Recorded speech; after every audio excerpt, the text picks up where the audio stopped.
We most often wonder what happens when a person dies.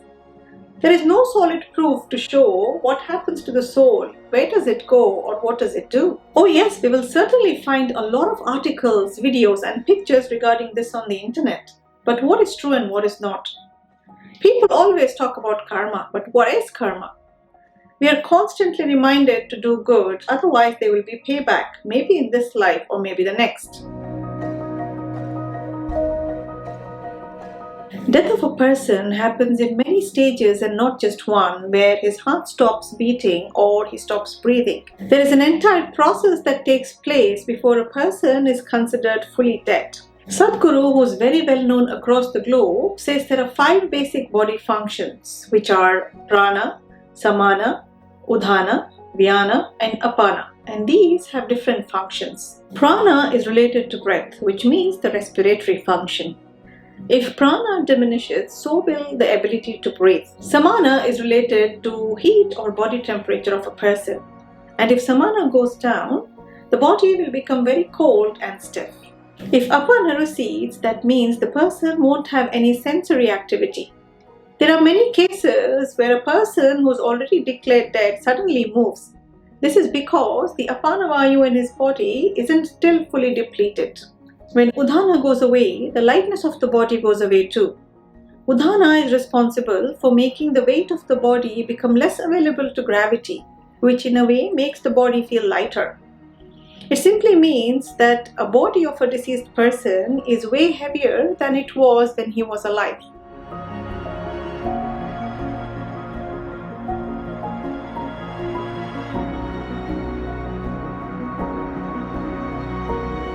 If vyana goes away, then the body starts to rot. Now when a person dies, not all 5 bodily functions will recede at the same time.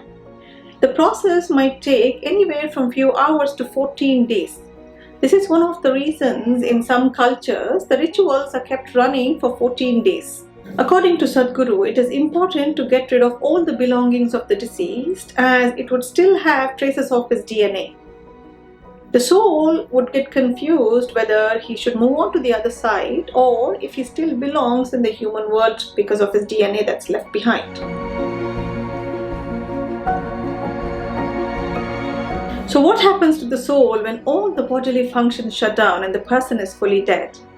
It is believed that the soul does not just leave behind its physical body, but it also loses the ability to think clearly.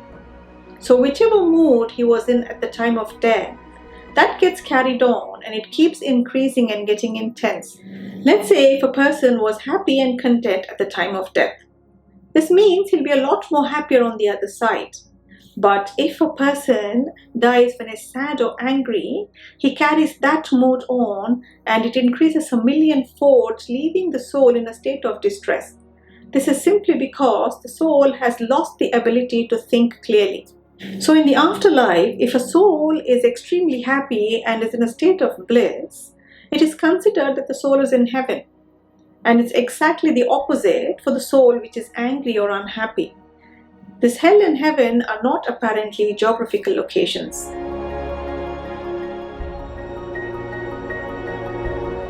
A soul continues the cycle of birth and rebirth till it attains moksha, which means it clears off all the karma that was present because of all the bad deeds done. We are always told that our bad karma gets carried into our next birth. And what we are going to be born as or how our lives are going to be is decided on all our actions in the current life. Our elders used to say that it takes 5 good deeds to eliminate a single bad one. I can't vouch for this, but I'm sure they told us all this to ensure that we never wronged anyone intentionally. So after death, for a soul to be reborn, the first thing taken into account is the energy level of that soul. If the soul is in a state of tranquil and peace, it is said that the soul can enter another womb within hours after death. If the energy levels are intense and are in a state of negativity which keeps getting bigger and bigger, the chances of that soul being reborn immediately are none. It will take an extremely long time and the soul wanders in that state, restless, angry and unhappy, which is considered hell.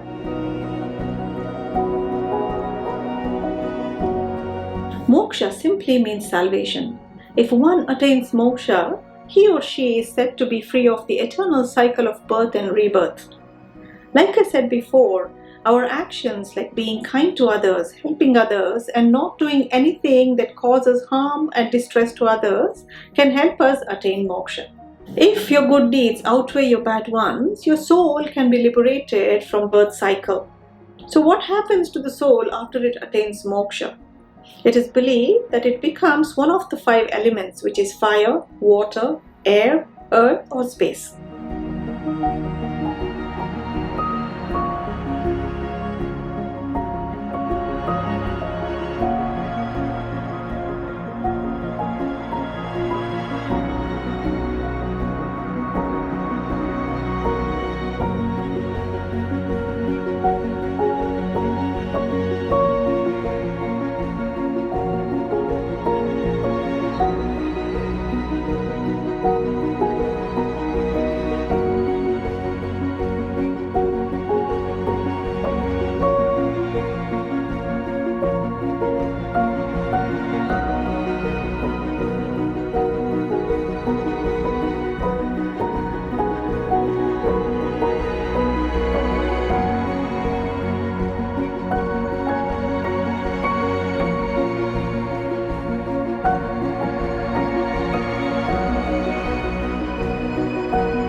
Thank you so much for watching. Please don't forget to click subscribe and the bell notification. Take care and be good.